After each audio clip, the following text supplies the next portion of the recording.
Trials and Tribulations of the Oathkeeper, by Deadly Maelstrom 711. Chapter 1. The Oathkeeper. Year 298 AC. King's Landing, capital of the Seven Kingdoms. Bells ring out in the capital city of King's Landing. Lord John Arryn of the Eyrie, Warden of the East and Hand of the King, had unexpectedly passed away. As his body lay in the throne room, the Silent Sisters prepare him for the upcoming burial. Elsewhere, in the balcony where the noble ladies of the court stand, Queen Cersei of House Lannister is seen contemplating as she leans against the edge of the railing, taking a moment to observe Lord Arryn's corpse. The sound of someone's approaching footsteps breaks her concentration. The person in question is revealed to be her twin brother, Sir Jaime. One of the most skilled swordsmen in all of Westeros, Jaime was appointed as the youngest member of the Kingsguard at age 15 to the last of the Targaryen kings, Aerys II, more infamously remembered as the Mad King.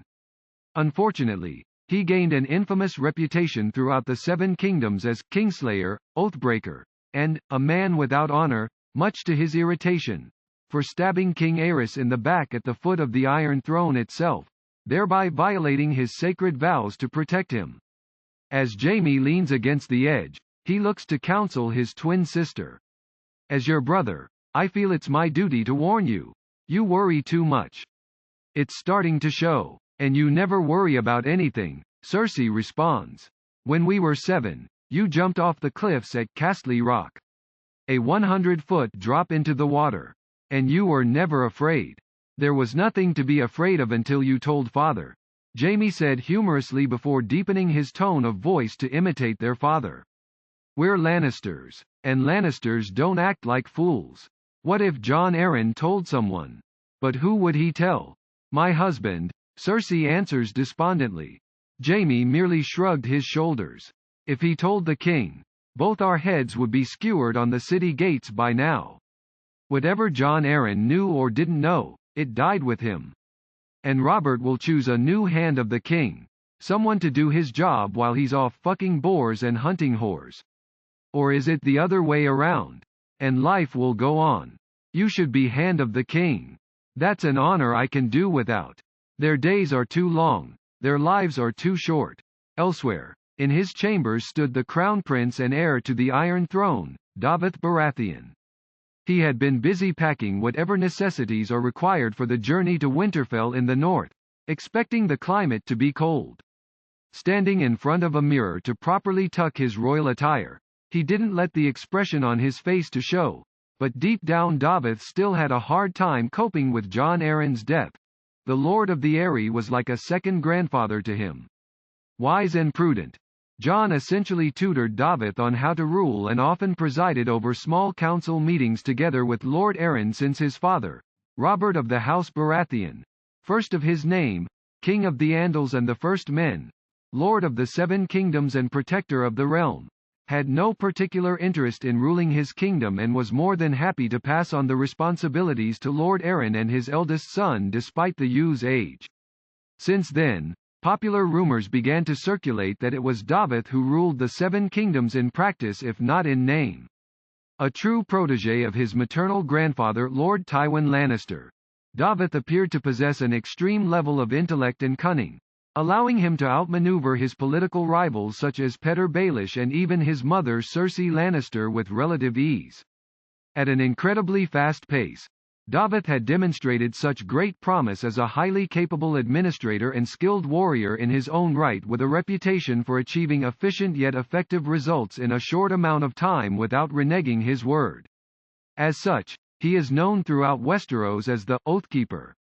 Daveth cared little about nicknames or what other people thought of him. Unfortunately, his fame and reputation caused a tense rift to develop between him and his father King Robert, and the two became estranged. The royal court would soon be divided into two rival factions between those who supported the prince and had the good of the realm in mind and opportunistic sycophants who supported the king, who felt increasingly threatened by his son's rapidly growing power and influence. His thoughts were broken by a knock on the door. Come in, Daveth answers. The door opens and in steps in Bernadette, a handmaiden to Daveth's mother Queen Cersei. She politely bows her head. Forgive my intrusion, my prince.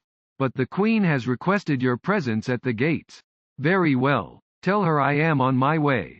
Bernadette bows once more and left to inform Cersei. Daveth grabs his belongings and inhales sharply through his nostrils.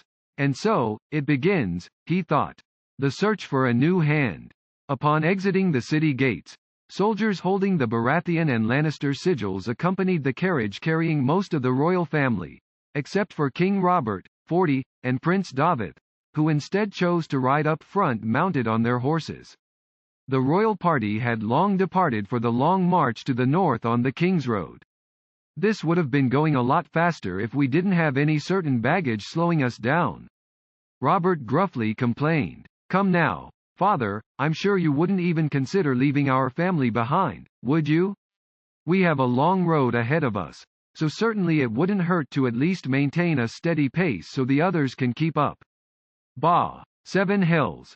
Sometimes you're just like your mother. The sooner we get there, the sooner I'll have food and wine in my belly. Daveth shook his head in annoyance.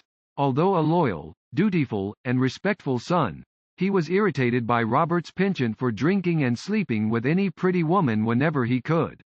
It was no secret that he hated his father for emotionally, sometimes physically, abusing Cersei and his unapologetic marital infidelities.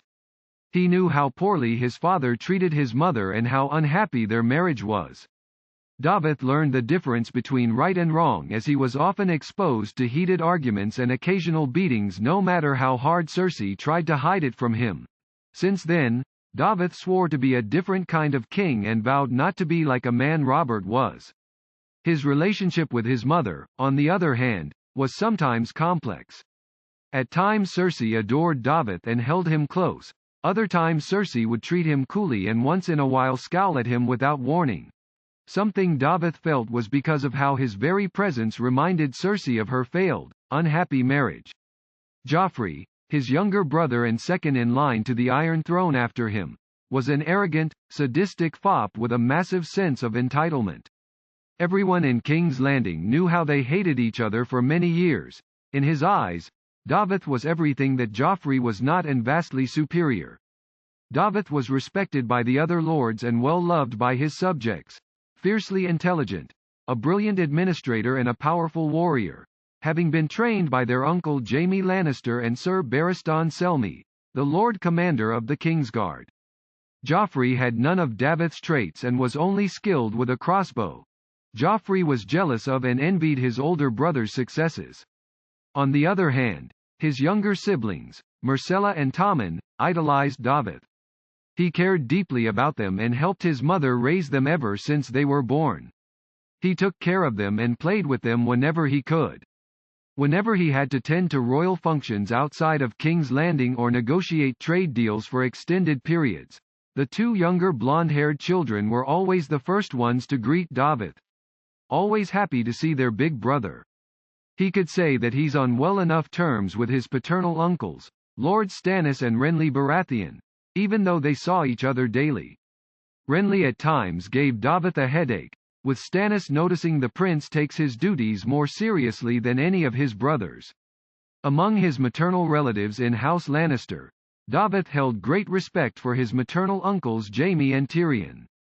Jaime and Daveth often sparred in the courtyard and was left aghast with his nephew's performance in a tournament held in King's Landing last year. When Daveth received his knighthood on his 16th nameday, his father was insistent on staging a tournament, the first and perhaps the only time the Stag King was proud of his son. The joust had ended and all that remained was the melee.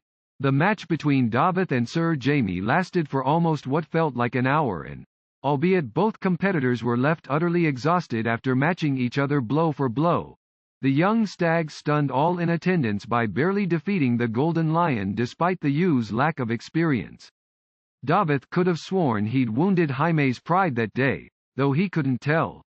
Tyrion was more approachable and, despite his dwarfism, Daveth could tell there was potential in his uncle where he could further hone his talents, provided he'd stop his lewdness.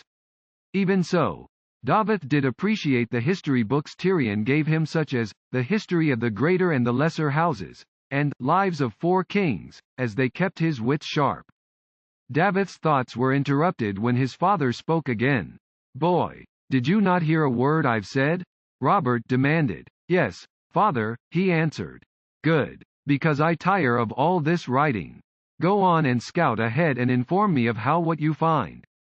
I'd like to know much further Winterfell is. Daveth nodded and galloped on his horse to the nearest hill. Once at the top, he took a moment to scout the area. After a long 10 minutes, Daveth spotted faint but light snow on the horizon.